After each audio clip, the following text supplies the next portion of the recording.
Okay.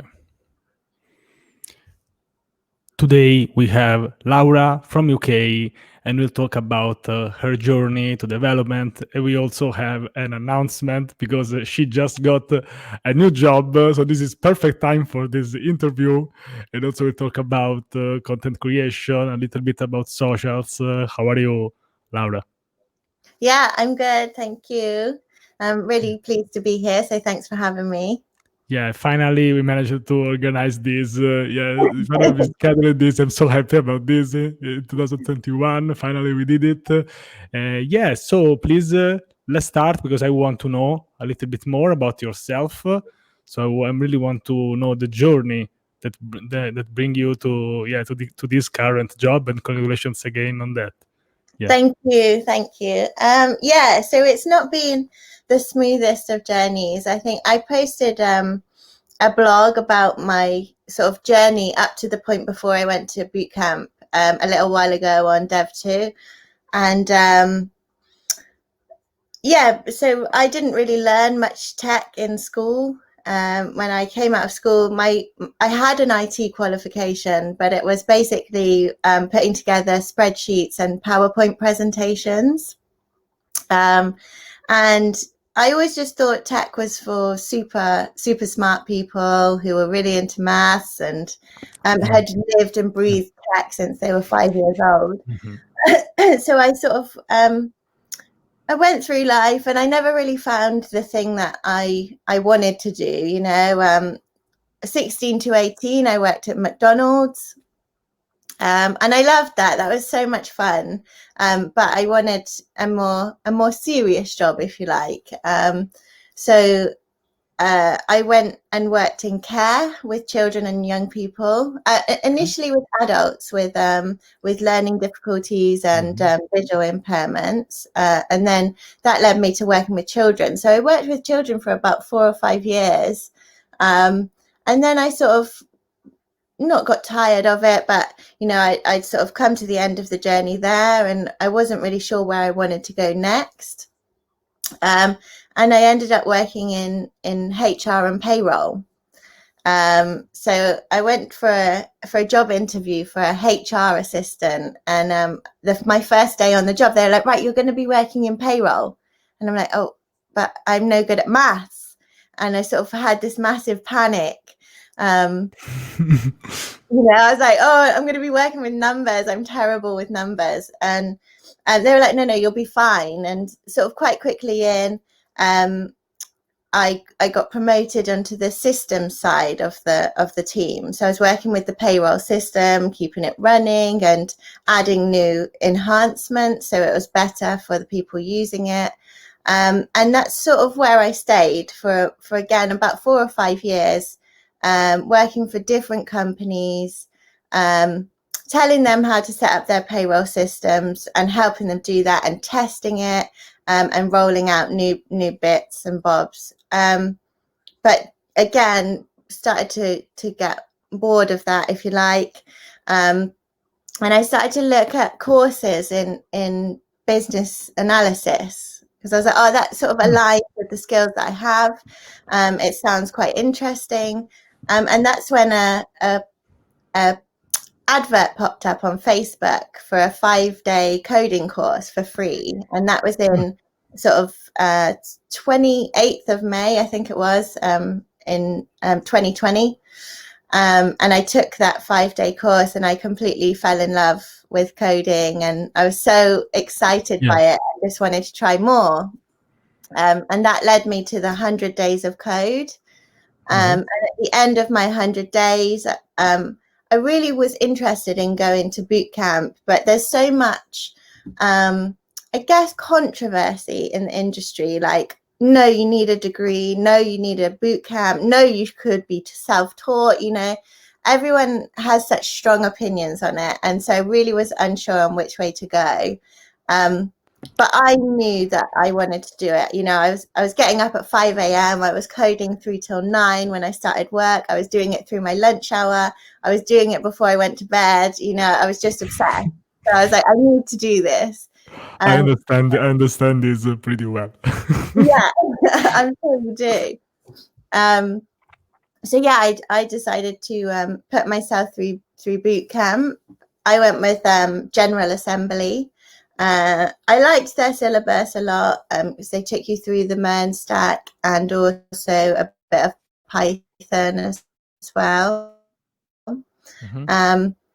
And yeah, so it's a 12-week course with 2 weeks sort of career support at the end. They help you go over your CV, your LinkedIn, your portfolio, things like that.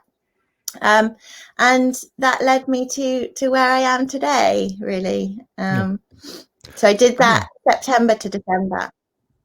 And and when did you started? So the exact day, because it was some days ago. I've seen a tweet about that, and how is your first experience? Yeah, when did you started? When did you get Yeah, no, started? I start my new job on the 18th. Yeah, but Nice, yeah, so next Monday. Yeah. Wow. Yeah, that's great. That's good. You still need to start. Yes. Okay. Perfect. Yeah. Yeah. Yeah.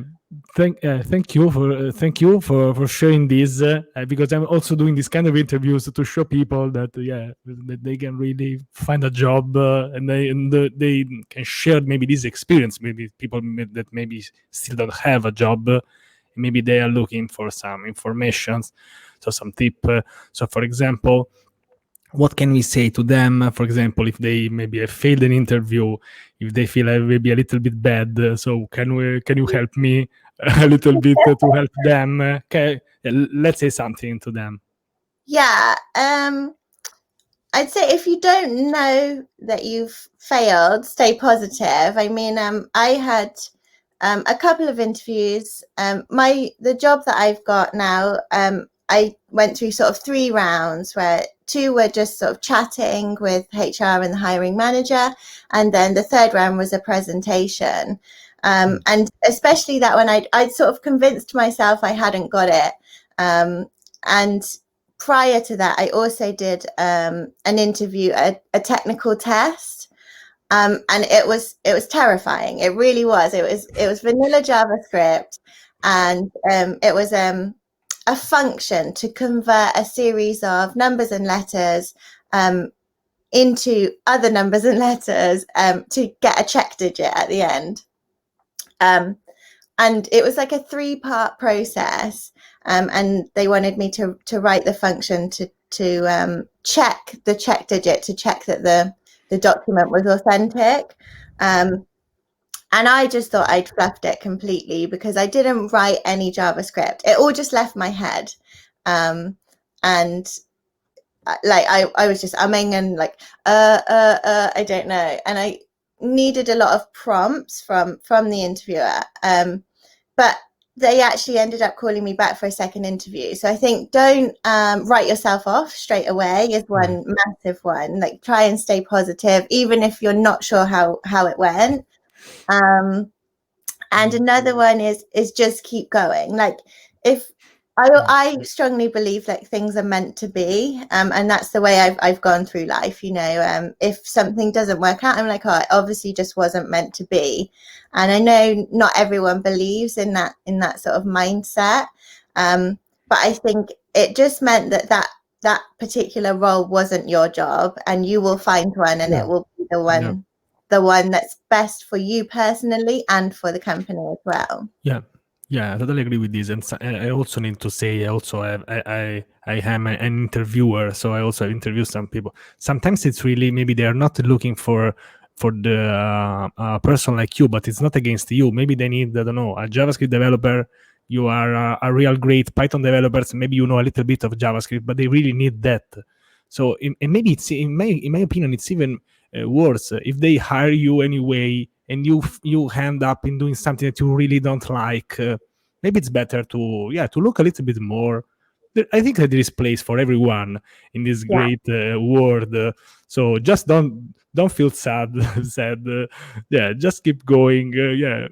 Give yourself a couple of days, maybe one day, off, and then you go to bed, and then you wake up again, and then you start looking for, and then there are so many opportunities in my case in this world. I also think that you can also create your own opportunities maybe later you can also by, I don't know, creating content, being connected with other people. We'll talk about this if you want, because and also I think in this period we will have a lot of opportunities. I think because by staying at home, we will have maybe more time.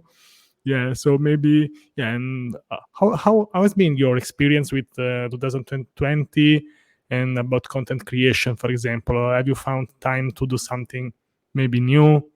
How has been your 2020? Yeah, so obviously 2020 I found coding, and quite early on I started creating blog posts because there were things like Nice. Git and GitHub that I found really confusing, and all the guides I sort of came across, they all had an element of like jargon in them, that stopped me from sort of understanding, when actually it was a really simple process once I sort of walked myself through it. So I did actually start creating these no jargon guides where I took everything back to really basic language and tried to explain the concepts. And my Git and GitHub one did really well, and I still get people who write to me and say, oh, Laura, I use your Git and GitHub blog post every day, because I think it is one of those things that when you first look at it, it's so overwhelming. But yeah, definitely. My aim was all throughout bootcamp to carry on the content creation, but I just found bootcamp so intense, and I felt like if I was creating content during that time, it probably wouldn't have been the best quality. And also I didn't want to overload myself for my own health as well. So I took a break from it during bootcamp, but I'm up for creating content this week. This is like my week, start of 2021. That's it. I'm gonna set a goal and hopefully get some more content out there. Yeah, and I always think that you can always improve your content. You can improve the quantity, the quality. It's not about that, because you can always do more. For example, also now I think that I could do more, but maybe I'm doing something. For example, maybe you want to change something, you want to improve. There are lots of things that we want to do. I also like the idea of sharing our experience by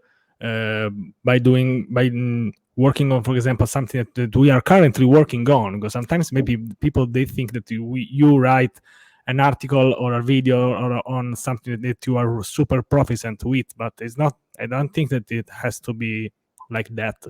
So yeah. Yeah, definitely. I mean, in boot camp, we had a careers team that supported us throughout, and they would talk to us about things like social media, and networking and creating content. And quite a few of my cohort mates, they were like, "Oh, but I don't feel ready. I just feel like I'd be being false if I put something out there." Yeah. And I think actually it's more important to write content as a junior, because the people who are going to read it are going to be other juniors, and they're going to be learning. And I think when we get further into our careers, I know I did it in my last jobs. We pick up language and we use it just interchangeably, but to a junior, it would seem like a really alien language. Like for example, in the Git and GitHub articles that I was reading, they were like CD into a directory. Now, as somebody who's never used the command line before, that's already I'm mind blown. So I think definitely creating content as a junior for other juniors is brilliant, because they will be full of language that is easier to understand as someone just coming into the tech industry. Yeah, I totally agree with this. And I also think that if you are maybe not super expert about a topic, you can even be, as you say, be more useful, because you understand the problem. It's easier for you to understand what could not be clear for someone super new. I also think that this is good for yourself, because maybe you don't feel a super super noob for now, because you have someone who can teach too. So it's good for everyone, in my opinion. Yeah, Yeah. maybe like yeah. I make sometimes these analogies because I've been a volleyball coach. So when I had some new players, and after maybe a couple of months, a new player came into the team, and that player they can really help the new one, and they feel so good because they are no more the last ones, and they can Yeah. also be useful to them. I see this many times. It made me really Yeah. happy because yeah, they made me feel good because I remember that the 2 months earlier, yeah, they were the last ones, and now they are not more the last ones. So I like to make this analogy because yeah, it reminds me this. So thank you, Laura. Do you have thank you? Which plans do you have for this year? Do you make plans? Actually, I don't know. For me, my plans is just to survive this year. But do you know? Do you have something else that you would like to do at least? I think I had a couple of goals that I set myself. One was to so I'm 30 in March. It's my 30th birthday. So I set myself the goal of getting a job in tech before my 30th birthday. And also I wanted to reach 10K followers on Twitter, which I did both this weekend. So yeah, I got my job so offer so you Friday. can so you can relax now. Yeah, Yeah, yeah, I'm done. yeah, yeah. But no, I'm a bit like you. I think surviving 2021 and uh, getting used to like working from home within a new company, I think is going to be a big deal. I've never really done that before. Yeah, I think that's it. And just hopefully have time to see my family. I haven't seen my mum and dad probably in about 6 months. Um, so it's my dad's 60th birthday on Thursday, and obviously my 30th. My Let's mum say. got a new job. I got a new job. So yeah, it's I've got lots to celebrate with them. So Yeah, I think yeah, I wish you really yeah to make this real. Yeah. yeah, Yeah, thank yeah, you. yeah. Thank you. And yeah, so and as you said, for example, about socials, do you just use Twitter? Do you use other socials? Which is also your experience? Which has been your experience with socials? I think we have been connected for since a while, but now maybe you are interacting a little bit more in the last months, maybe. So how has been your experience with Twitter from the beginning until now? Yeah, I mean, I was really scared of social media, I think, before joining Twitter. So, I have Instagram and I have Facebook, but I don't really use them all that much. Um, and then I only joined Twitter because of 100 Days of Code. Um, and so that was also in May. And I just started posting, every day my progress with that. Um, and yes, interacted with people. And it was a platform I'd not used before. And I sort of written it off because I didn't understand it. I didn't understand how it worked. But then I got involved and yeah, I love it. I Yeah, love me it. neither. Still, I still don't understand the Twitter. So yeah. Yeah, but it's a great way to sort of build friendships and the amount of people that sort of reach out to me on the daily basis and ask for help and advice, and that's the stuff I love about it. I love helping other people and being able to connect with them that easily. They're all over the world and I can just speak to them.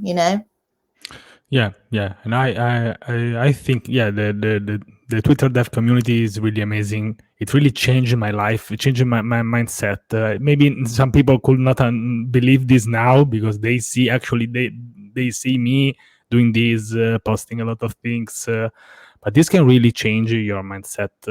You can also, as I said, you can reach a lot of people from all the corners in the world. So that's great, in my opinion. Yeah, if you use that in the proper way, it can really open up you to opportunities. I've talked to a lot of people who also had a lot of opportunities by using Twitter. Also, yeah, working opportunities. Yeah, also making Yeah, money. Yeah. Maybe 1 year ago, I'd say that maybe it's not possible to make money or to find a job with just using Twitter. Yeah, yeah. yeah. Well, Instead, yeah, actually, I since I left boot camp, I've been freelancing, doing a bit of front end work, and I actually, the guy who I'm working for, he found me via Twitter in my very early days, and we sort of had a chat back then. And then when I finished boot camp, he was like, "Oh, do you want to do some work?" And also my new job that I yeah, start on the 18th, the CEO reached out to me on Twitter initially and said, like, "We think you'll be a good fit for this role," and sort of invited me to apply. So it's definitely. yeah. I never would have expected it from a social media platform to get sort of job offers and job interest, if you like, but it definitely works. And yeah, I haven't applied for a single job. I've got my interviews from Twitter, which is just crazy. And people, I think, don't realize the impact that your presence in the community can have. It really shows that you want to be part of the community. I think it's not like a joke, or you're not doing it for your own ego. It really is an important part of yourself and giving back to the community you want to be part of. And you just spoiled the video that I published today. The title is the Twitter impact on his life. It's about Igor Silvera. So you nailed this, because it can really change your life. Also for me, for example, it also helped me to find the confidence in making videos. Maybe some people could not believe this, but that's it. When I reached 2,000 to 20,000 of followers on Twitter, I have to the courage to make one small video, and then another one, and now I'm getting a little bit more confident in doing this. Maybe I'm doing a little bit too many now, but but I'm happy about that, because it really helped me. So it can really change. You are the living proof that it can be possible. If of course, if you use Twitter in some ways. For example, I have a question. Have you ever used Twitter in this way, or maybe you have changed maybe before you used it in a different way? For example, for me, in the beginning, it was more random, and in my opinion, there is nothing wrong with using Twitter for just posting, cat pictures and dog pictures. There's nothing wrong with that. But if you want, for example, to look for a job, if you're struggling, and if you need that, if you don't use social to relax, but you're struggling, that you need something, it can be used in that way. So for yourself. So how has been your experience? Yeah, I mean, I didn't use Twitter at all before, and I tried to keep my content tech based. Like, obviously, I am a person, so I will post about things that go on in my Nothing life. wrong with that. Yeah, and I think having a really good balance of both is often what will attract people to your feed, because they see that you're a person, you're like them, and they can do what you're doing, and it helps you build those connections. And if you're really like sort of open, other people will be open with you. But I never used it in any different way. But I do like people on my feed that, like you say, will post random things and jokes and memes and stuff. So I like a variety. So it's whatever works for you, I think. Yeah, there is nothing wrong with that, and I also make these interviews, video calls, to show people that we are actually people, real life people. We are not just typing in the keyboard, not like bots, typing and creating code. I want to show, also the human aspect of developers. So this is one of the aims. Thank you also for helping me in doing this, because this is one of the aims of this series. So, Laura, thank you. Thank you for everything. Would you like to leave maybe a final message? But thank you. I really enjoyed this. I really made my week, because it's Monday today, So can we leave maybe so the people with some message in the end that will say goodbye and then leave you maybe do something else. Thank you. Yeah. Yeah, no, it's been a great start to the week, so thank you. I think my message for everyone is if you're considering getting into tech, I always say this, then do it, get involved. Everyone in the tech community is so friendly. And if you're there and you're currently struggling, reach out to any of us. You know, we're all so excited to help each other and build each other up. So definitely do that. And also this week I'll be posting a blog about the rest of my journey, sort of from the point that I went to boot camp to getting my first job. And then when I start my job, I'll also be posting about how that's going, what my first weeks and months look like. So definitely keep your eyes out for that if you're interested. Perfect. Yeah. Perfect. And we leave some links in description. Please follow Laura everywhere. Because I really like your approach, as you said, also human, also to show yourself. So I really wish you the best for this year. So thank you so much. Have a nice week, a nice month, a nice year. I hope that this year will be at least a little bit better than 2020. It's not that hard. It's not that hard to be better than 2020, in my opinion. So that's it. We are done. Thank you, Laura. Have a nice week. Yeah, And you. yeah. Bye. Bye bye. Bye bye. Wait.